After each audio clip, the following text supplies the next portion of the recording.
nos fortalecer nesses valores bíblicos da palavra. Nós vamos ler o texto de Mateus, capítulo 6, versículos 19 a 21. Nós vamos falar um dos valores fundamentais do crente, do cristão, daquele que serve a Cristo, que é o valor de buscar as coisas do alto, de guardar tesouros na eternidade. Vamos ler Mateus 6, 19 a 21. Não acumulem tesouros sobre a terra, onde as traças e a ferrugem corroem, e onde os ladrões escavam e roubam. Mas ajuntem tesouros no céu, onde as traças e a ferrugem não corroem, e onde os ladrões não escavam e nem roubam. Porque onde estiver o seu tesouro, aí estará também o seu coração. Nos orienta nesse momento, ó Pai, pela Tua palavra, que sejamos por ela nessa manhã enriquecidos, que os nossos olhos se abram para um mundo sedutor que tem minado e destruído os valores da Tua palavra, não no mundo, porque os mundos não os têm, mas tem destruído o valor da Tua palavra nos crentes, e isso nos espanta, nos preocupa, que nós pedimos em nome de Jesus. Amém? Podem sentar. Queridos, texto, acho que de todos que a gente pregou, mas um texto muito conhecido. E quando eu leio esse texto de Mateus 6, 19 e 21, em consonância com tantos outros textos, eu não posso deixar de comparar aquilo que diz a palavra com aquilo que nós hoje verificamos nesse mundo atual. Essa semana, ou 2 semanas atrás, naquele show Lollapalooza, entrou naquele dilema se pode ou não fazer campanha eleitoral no Lollapalooza, e o ministro do TSE disse, olha, quem fizer vai ter uma multa de 50 mil reais, não pode. E a Anitta, padrão da mulher brasileira, segundo esse mundo, disse, 50 reais para mim é uma bolsa. O que é? Para mim não é nada 50 mil reais, é o preço da minha bolsa. No mundo em que as pessoas passam fome, uma mulher considera desobedecer à lei porque a multa para ela de 50 mil reais, que é um preço de um carro popular hoje, no Brasil, ela considera isso como uma coisa boba. A nossa sociedade atual, e eu estou falando do mundo, eu estou também me referindo àquilo que hoje acontece dentro de igrejas e no interior de muitos crentes, se caracteriza pelo materialismo. A gente se preocupa só com aquilo que a gente vê. Estamos abandonando a igreja. O mundo já abandonou, ele nunca foi, na verdade, foi, digamos assim, de maneira mais filosófica e espiritualista, mas o mundo abandonou e a igreja tem abandonado aquele valor da transcendência, do superior, do inatingível, daquilo que é diferente de nós, da divindade. O mundo ele tem se tornado cada vez materialista, mais materialista, ou seja, ele valoriza o ter, o obter, o possuir, a coisa, o material, a matéria. Por isso nós julgamos se estamos bem, se estamos mal, se somos aprovados por Deus, reprovados por Deus, abençoados ou amaldiçoados com base naquilo que nós possuímos. Então olhamos para a pessoa que tem muito e dizemos que aquela pessoa é abençoada, porque nós estamos nos tornando profundamente materialistas. Mas não apenas vivemos nessa sociedade marcada pelo materialismo, mas também pelo imediatismo. Nós queremos ter e queremos ter logo. Eu não quero esperar terminar os estudos, fazer minha faculdade, começar o meu trabalho, para começar a guardar o meu dinheiro e ter uma vida melhor. Eu quero ter logo. Então, o que eu puder fazer com menos tempo e menos esforço, melhor. Obviamente, isso dentro de algumas realidades acaba funcionando. Nós temos hoje jovens, eu estava lendo aquele o sócio brasileiro do Facebook, 28 bilhões, ou parece que são 68 bilhões de reais, é a fortuna dele. Tem 30 e poucos anos o menino. Então não é só ter, mas é ter da maneira mais rápida possível e sem muito esforço. E a nossa sociedade, e o crente também vai nessa vibe, porque a Bíblia sempre falou sobre a prosperidade com fundamento no trabalho, no esforço, no zelo, no fazer de maneira adequada. Mas hoje não, nós falamos em ter logo, Deus me dá prosperidade, porque eu não aguento trabalhar e nem esperar. Então, na verdade, quem é um grande responsável por nos dar de maneira imediata todas as coisas é Deus. Basta fazer a oração adequada, que Deus então lhe dá tudo aquilo que você precisa. Mas não apenas somos uma sociedade materialista, imediatista, mas somos uma sociedade acumuladora. Não é só ter rápido, é preciso ter muito. Não basta ter o suficiente, não basta ter aquilo que precisa, não basta ter a necessidade para suprir as necessidades, não basta ter o suficiente para suprir as necessidades da família, dos filhos, precisa ter e ter muito. Há uma competição na acumulação, é quem tem mais, você é julgado pela quantidade daquilo que você tem. Então é ter rápido e ter muito. Nós somos materialistas, imediatistas, acumuladores e somos profundamente consumistas. Não é só ter rápido, ter muito, é você poder ostentar aquilo que você tem. Você poder mostrar para todo mundo, a minha bolsa é 50 mil reais. E como a gente viu aí, uma digital influencers, essas novas profissões que não produzem praticamente nada na vida, não acrescentam nada na sociedade, mas agora virou uma profissão. Poucos são aqueles que acrescentam alguma coisa, que edificam, que constroem, mas uma digital influencer, que eu não sei o nome, fez uma festa que demorou não sei quantos dias e foram não sei quantos milhões de reais, só para os amigos verem que ela podia fazer aquilo. Consumista, poder ostentar as riquezas, mostrar. No fim, nós nos reduzimos àquilo que nós temos, ao nosso carro, ao nosso computador, à nossa TV, à nossa conta bancária, aos nossos títulos, à nossa casa, às nossas viagens. O que é o Facebook a não ser uma maneira de ostentar aquilo que temos? E essa semana entrou-se aí, eu não vou citar nome de ninguém para evitar mexer com sentimentos mais aflorados, mas um determinado candidato, ele citou essa questão da ostentação dentro da classe média. Para que 2 televisões? Para que 2 carros? Para que 2 geladeiras? Você tem que se satisfazer com uma. Obviamente, eu acredito que existe sim uma ostentação desnecessária na nossa sociedade, não apenas na classe média, mas em qualquer classe, porque ostentação não é só TV, não é só carro. Mas eu acho que quem tem que tomar a decisão sobre isso não é o governo que tem que dizer quantas televisões eu devo ter, sou eu. Não é a governador, o prefeito, o vereador, o deputado que tem que dizer que eu posso ter apenas um carro, sou eu. Porque daqui vão me dizer que eu posso ter apenas uma TV, daqui a pouco vão querer dizer qual modelo da TV eu posso ter e o que eu posso assistir. Esse carro é demais para você, você não tem condições de ter esse carro, você não pode morar nesse lugar. São coisas que nós precisamos decidir acerca da nossa própria vida. E essa intromissão do Estado que não seguia pela moralidade é que está entrando dentro das nossas famílias, falando sobre os nossos valores, as nossas competências como pais e como mães, e estão querendo dizer como nós devemos ensinar os nossos filhos. Vamos ficar ligados.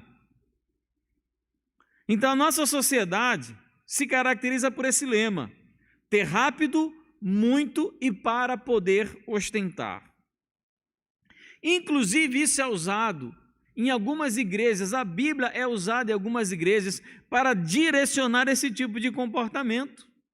Orações no que diz respeito a bens materiais, sucesso, felicidade neste mundo. Na verdade, esse em si não é o grande problema.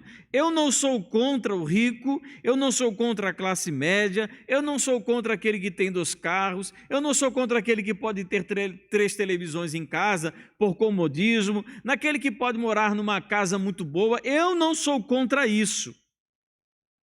Eu não sou contra a pessoa ter sucesso, a pessoa ter estabilidade financeira, a pessoa sonhar com uma vida melhor, a pessoa ser feliz. Eu não sou contra isso. O problema é quando nós usamos a Bíblia para deturpar aquilo que as Escrituras falam sobre essas coisas, de que elas possuem um lugar na vida das pessoas e que muitas vezes, ao invés de nós possuirmos as coisas materiais acabam nos possuindo.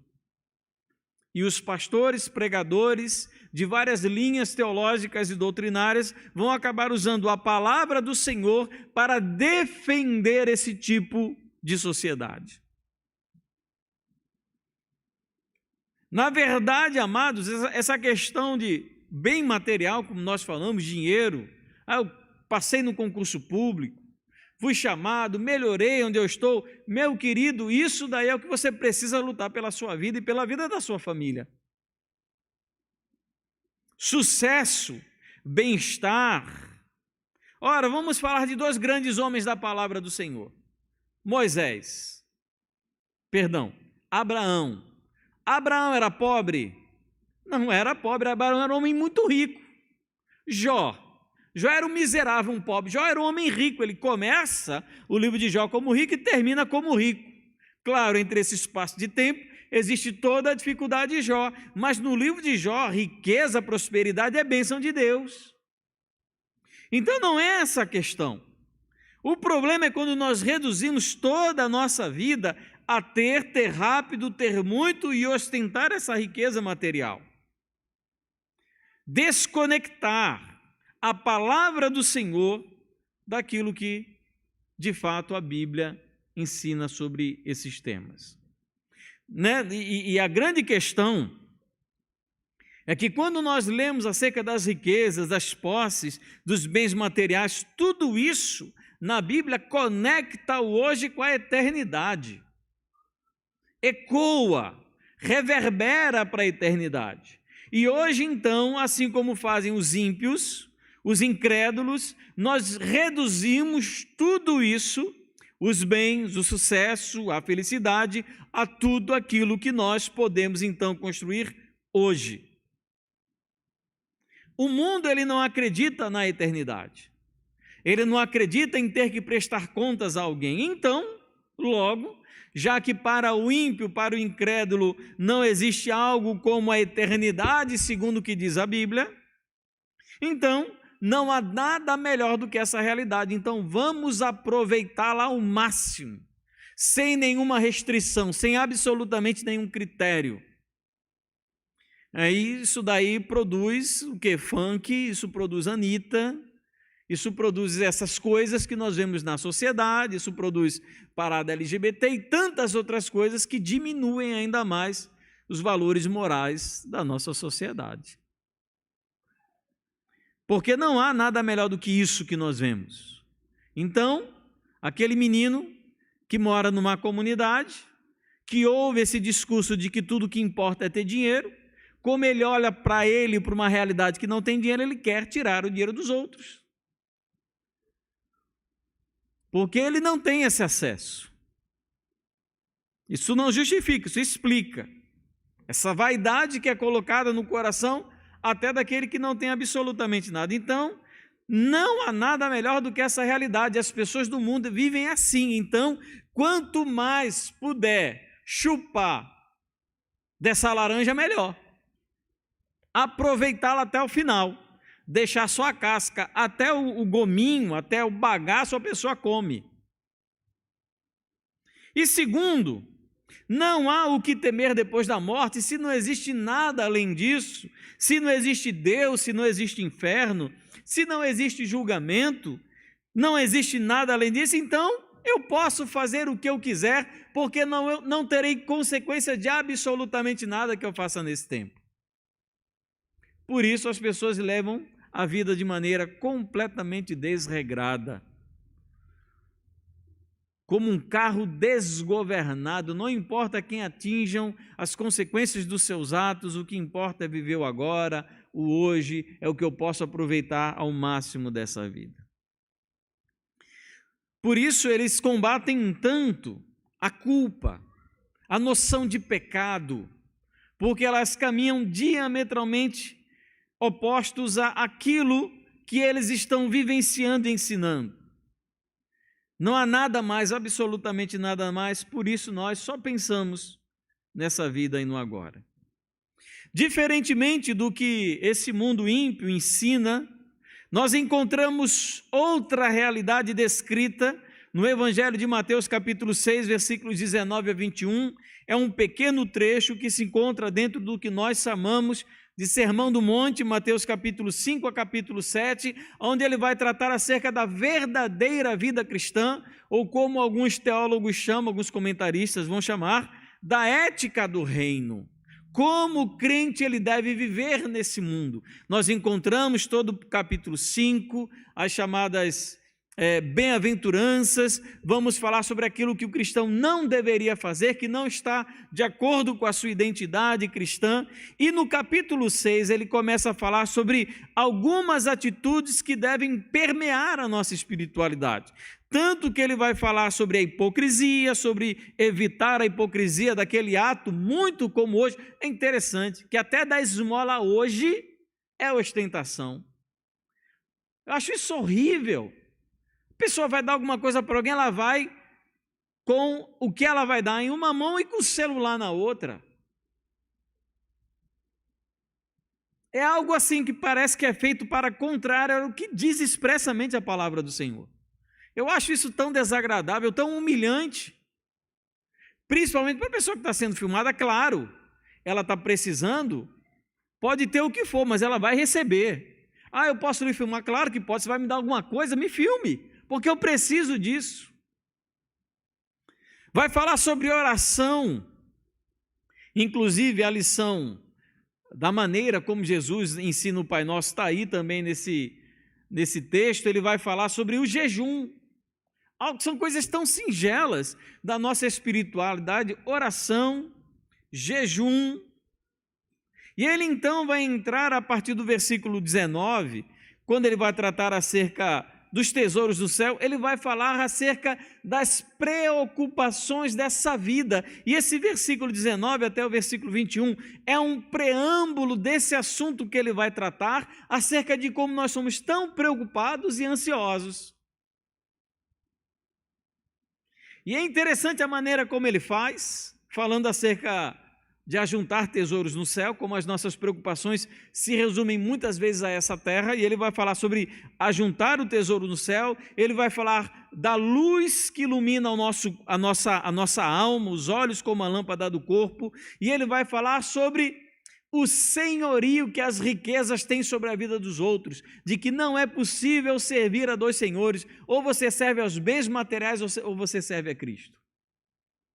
E então ele vai falar sobre a preocupação, as grandes preocupações que tiram o nosso sono, que acabam com a nossa fé em Deus. Então tudo isso está conectado. E ele começa versículo 19 dizendo: não acumulem tesouros sobre a terra, onde as traças e ferrugem corroem, onde os ladrões escavam e roubam. Primeiro é uma ordem negativa: não acumule tesouros sobre a terra. Ele dá as razões pelas quais nós não devemos acumular tesouros sobre a terra, porque na terra as traças e a ferrugem corroem.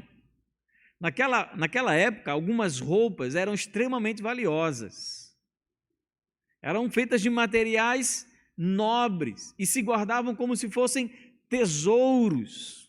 Vocês lembram aquela roupa que deram para José e como aquilo gerou a revolta e o ódio dos irmãos contra ele? Não era só porque era uma roupa, mas era porque era a roupa, cara, vistosa, feita com os materiais mais ricos e mais caros, mais nobres, e aquilo concedia a José um status além do status dos seus irmãos mais velhos.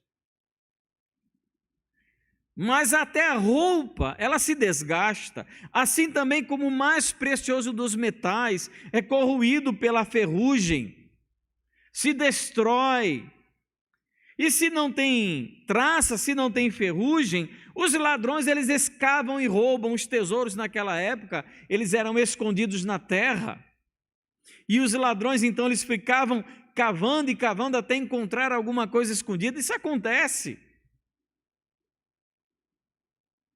Eles escavam e roubam.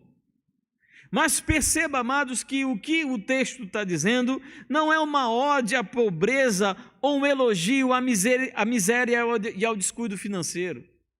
Não é sobre isso que ele está dizendo, aquela pessoa indolente, aquela pessoa preguiçosa, uma elogia à preguiça ao não trabalho, não é isso. O que Jesus está ensinando em primeiro lugar é uma condenação ao amor ao dinheiro, como diz 1 Timóteo capítulo 6, versículo 10, o amor ao dinheiro é a raiz, é a origem de muitos males, de todos os males, de toda a desgraça, de toda a miséria, se deve principalmente pelo apego que as pessoas têm aos bens materiais. Porque o amor ao dinheiro, de acordo com o que nós lemos em Mateus capítulo 6, versículo 24, ele rivaliza com o amor a Deus. Você percebe a força do dinheiro? A gente acha que o diabo é o inimigo de Deus, é o rival de Deus, né? Não. Quem é o rival de Deus é o dinheiro. E a gente às vezes briga menos com dinheiro do que briga contra o diabo. Com amor ao dinheiro, com apego ao dinheiro. Tudo bem, eu não tenho lá muito dinheiro com o qual me apegar. Mas para ter esse apego não precisa ser muita coisa não, meu querido. O coração é um antro de laço. Não precisa ser muito. Você não precisa ser muito na repartição pública para achar o prefeito de Natal. É só botar um carimbo na tua mão, você se acha uma autoridade. Então, é uma condenação a esse amor, ao dinheiro que rivaliza com o amor que nós temos a Deus. E o texto de Mateus 6,24 é taxativo. Ou você ama Deus, ou você ama as riquezas. As duas coisas você não consegue amar ao mesmo tempo. Não tem como amar as duas coisas. Ou você ama um e odeia outro, ou você ama um e odeia o outro.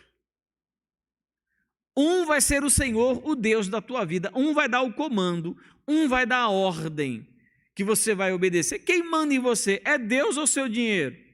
É Deus ou é a sua faculdade? É Deus ou a sua posição social? É Deus ou o seu carro? É Deus ou a sua casa? Quem é que manda em você? Quem é que dá a ordem? Quem faz você se movimentar?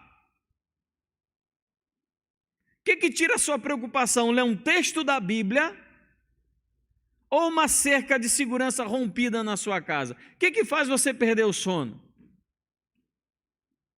O que tira você do sério? A Bíblia falando alguma coisa ou um barulho no motor do seu carro? Daí você tira quem manda em você, quem está no controle da sua vida. A gente às vezes se incomoda mais com os bens materiais que nos rodeiam, que claro, foi necessário uma grande quantidade de esforço e trabalho, honesto para juntar, do que com aquilo que a palavra e Deus está falando.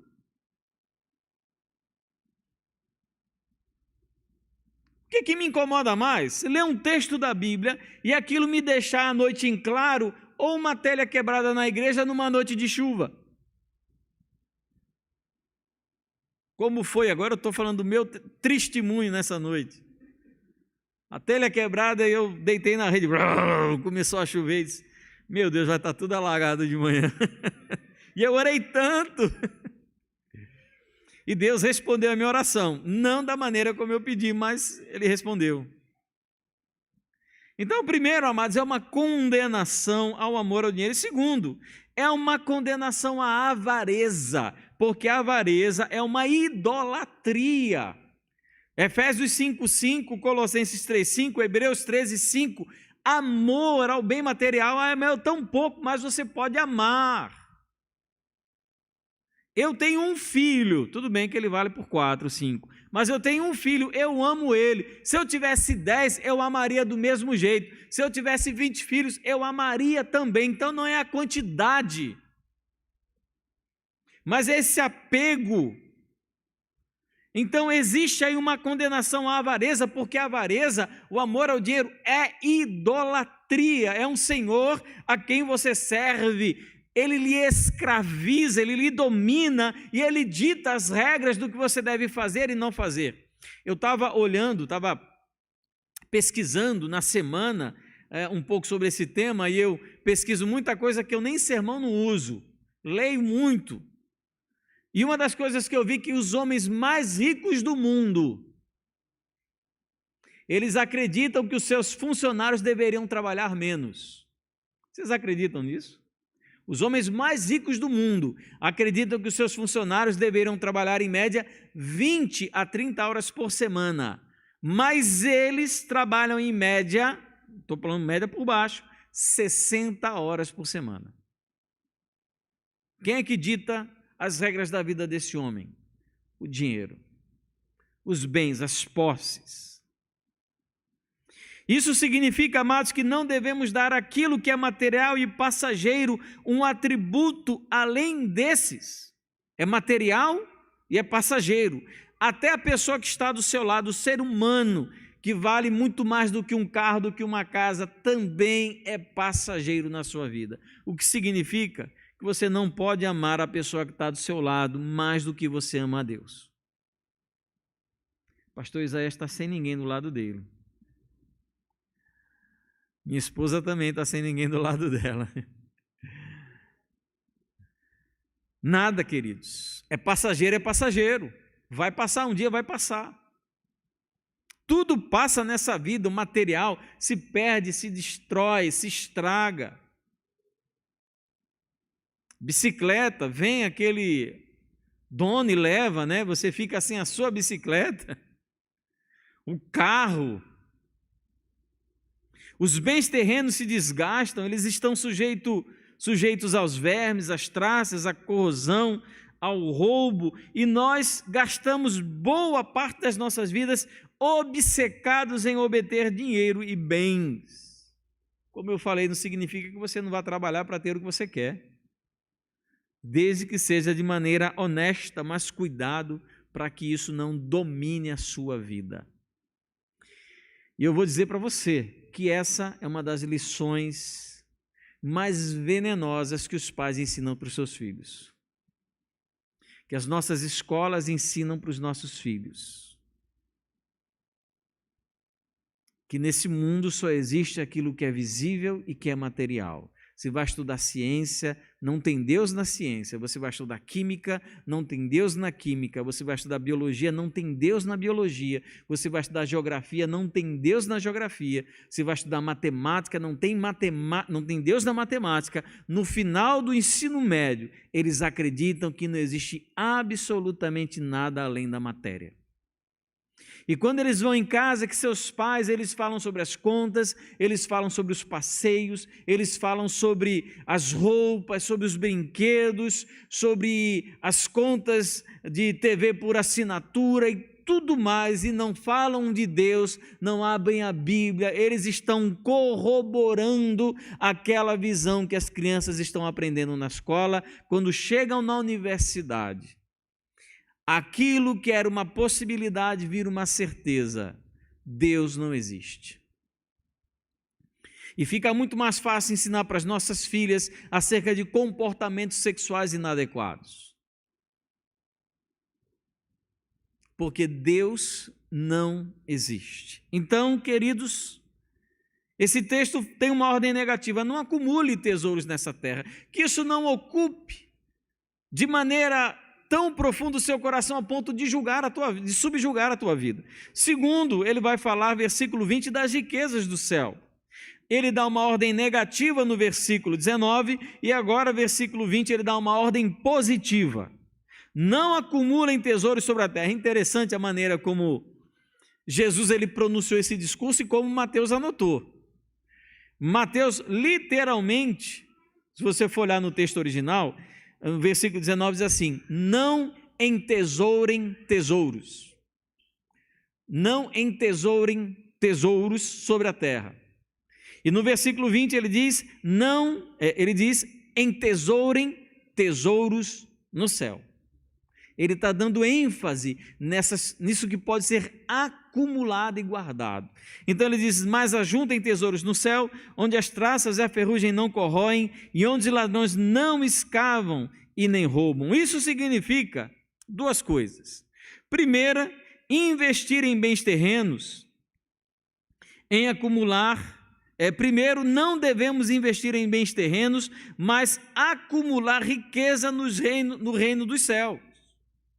O que isso quer dizer? Primeiro, que existem atividades que devem ser prioritárias na vida do cristão, que são atividades, ações e as ditas riquezas que promovem um enriquecimento eterno, como oração, evangelismo, investimento em missões, serviço à igreja, atitudes de compaixão.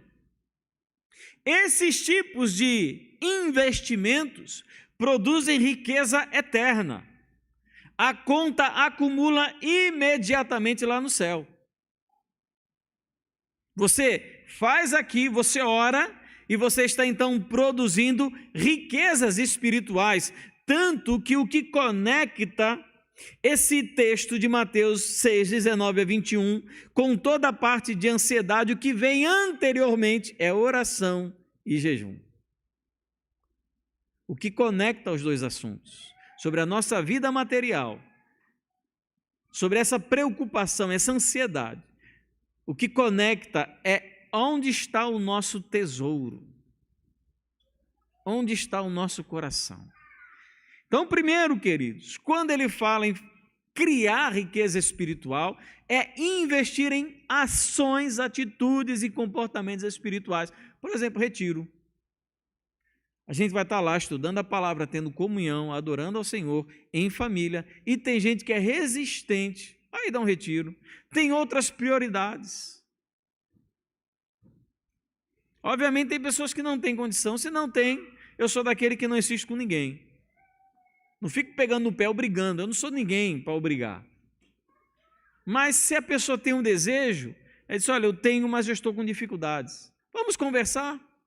Como a gente tem, a Micala já chamou, na possibilidade que as pessoas possam ir, é um investimento. Você vai em qualquer lugarzinho aqui comer um sanduíche, dos melhores que eu conheço ali do nosso amigo GG, né? O açaí do GG, não é isso, GG?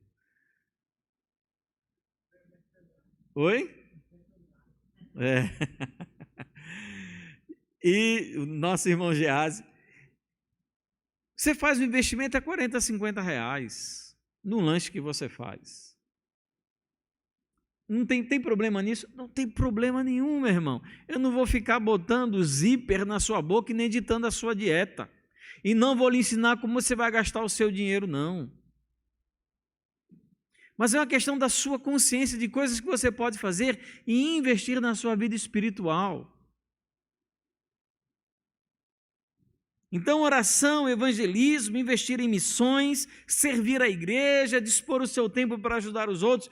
Meu irmão, você fez isso, a conta lá no céu começa a aumentar. Primeira coisa. E segundo, esse texto nos ensina, e isso daqui é muito importante, que empregar os recursos materiais deste mundo cria riqueza espiritual. Se espiritualmente usarmos os recursos que Deus nos deu, isso cria riqueza espiritual. Isso significa que nós devemos ser generosos com os outros na medida em que Deus foi generoso com a gente.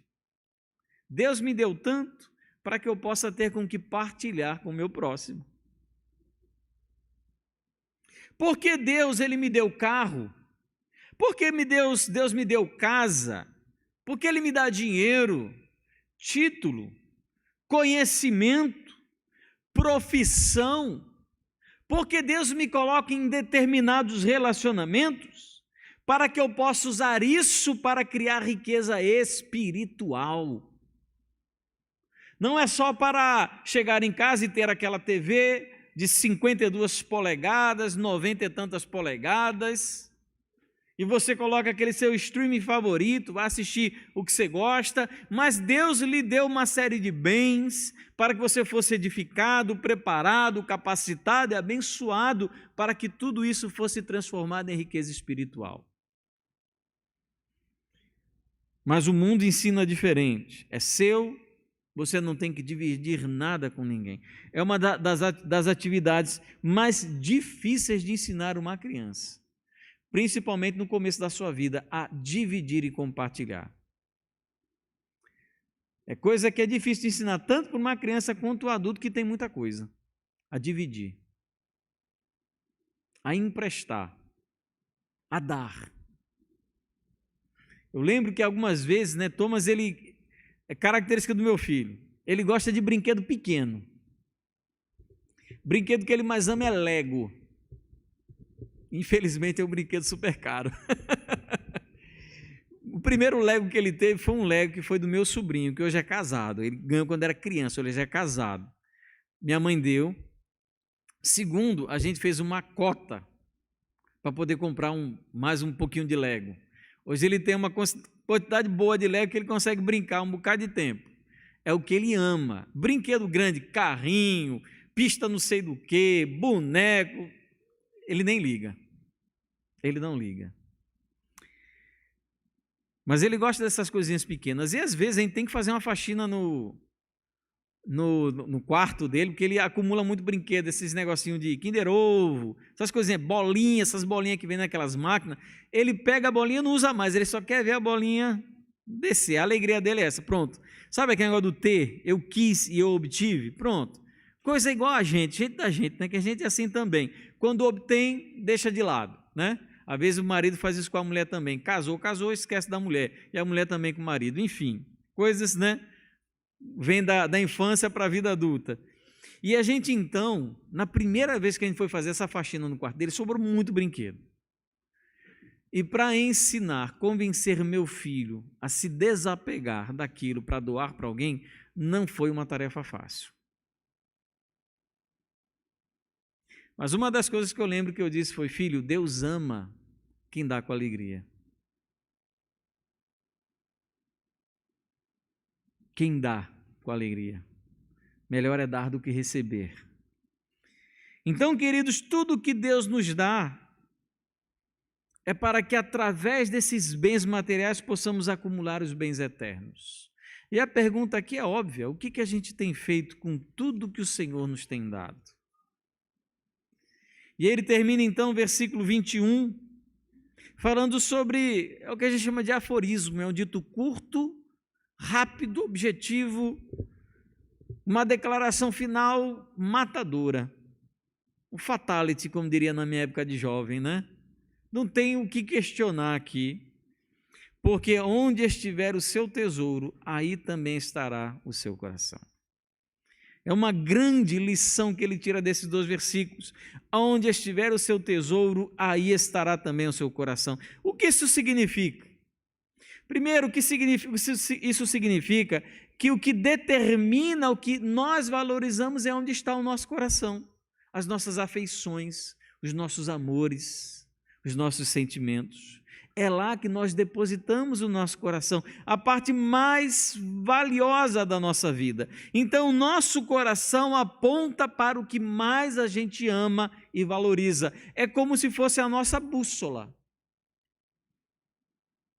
Quer saber para onde está seu coração? É só você olhar para onde ele está apontando o que você mais valoriza. Aquilo que amamos, Deus ou as riquezas, o mundo ou o reino, a carnalidade ou a espiritualidade, se revela na direção que o nosso coração toma. Você quer saber se você ama mais a Deus ou as riquezas? Pergunta para o seu coração. Você quer saber se a sua esposa, seu filho, seu esposo, seu pai, sua mãe está se tornando o Deus da sua vida? Pergunta para o seu coração. Descobrindo onde o nosso coração repousa, descobriremos onde está o nosso tesouro. A gente coloca o coração aonde o tesouro está. Sempre ali. Sempre ali. Você quer ver?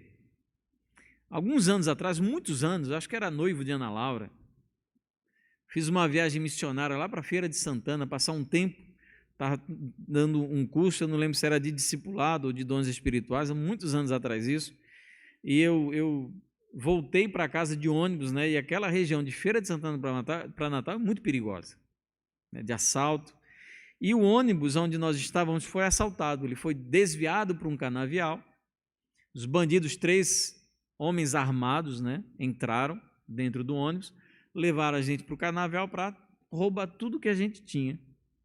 E nesse momento que a gente ficava de cabeça baixa, ameaçado, né, sobre arma, situação desesperadora, horrível, a única coisa que eu pensava que eu pedia para Deus, eu quero voltar para casa, eu quero ver a minha... Eu não lembro se era noiva, se era esposa. Oi? Era noiva, eu quero ver a minha noiva.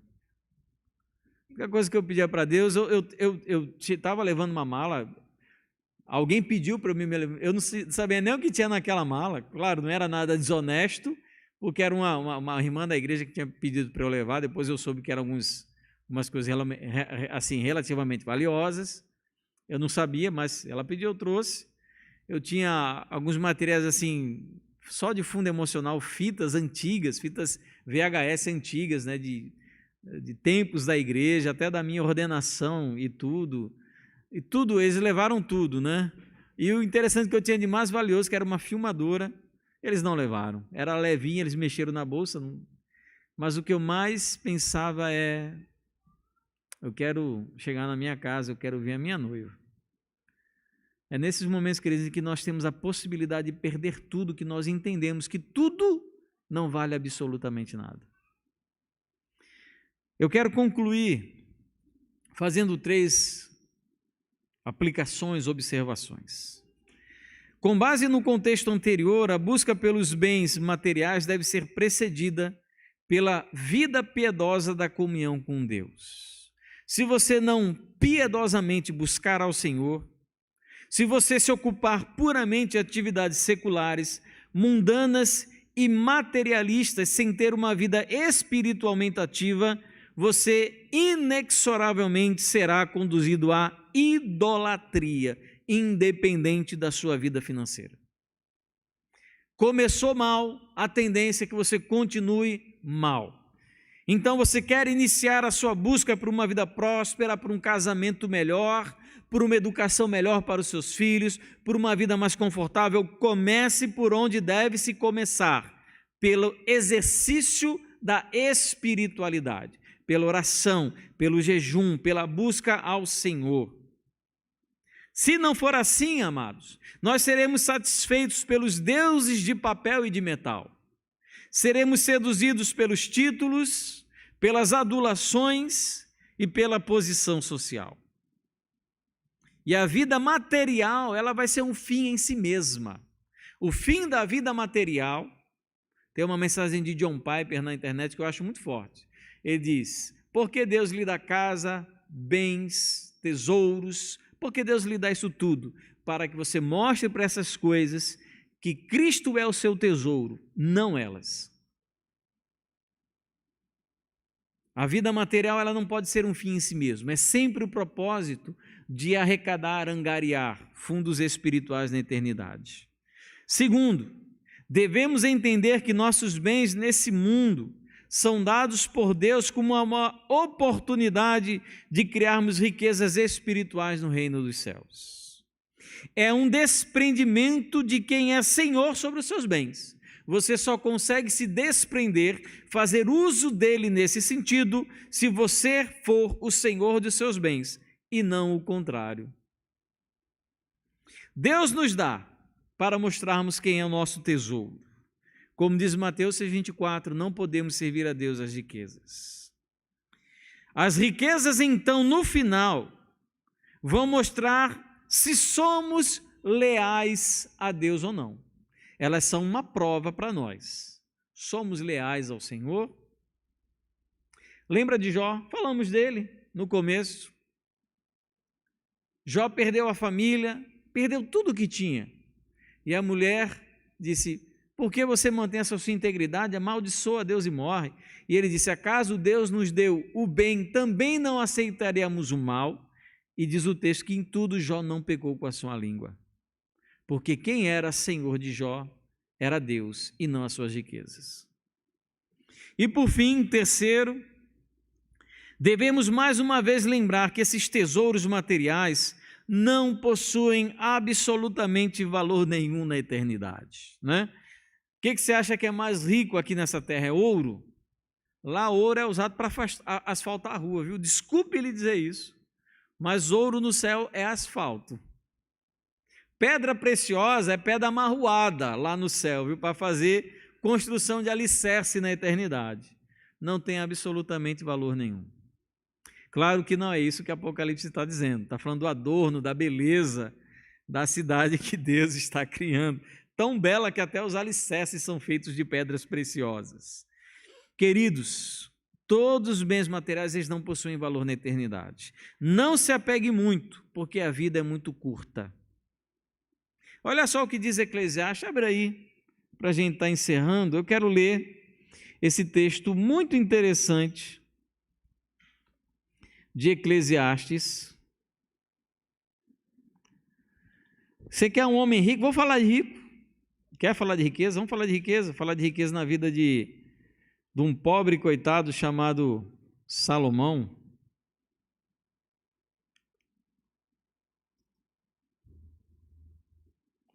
Lá no capítulo 2, Salomão, o homem mais rico que botou os pés nesse planeta,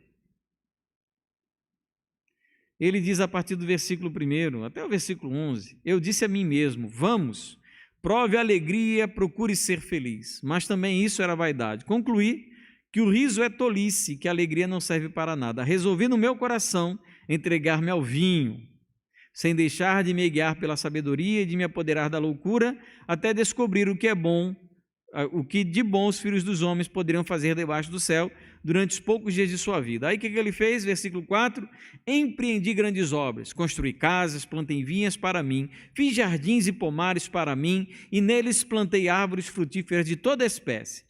Fiz para mim tanques de águas, para com eles regar o bosque em que reverdeciam as árvores. Comprei escravos, escravas, tive escravos que nasceram em minha casa. Também tive bois e ovelhas, mais do que tiveram todos os que viveram em Jerusalém antes de mim.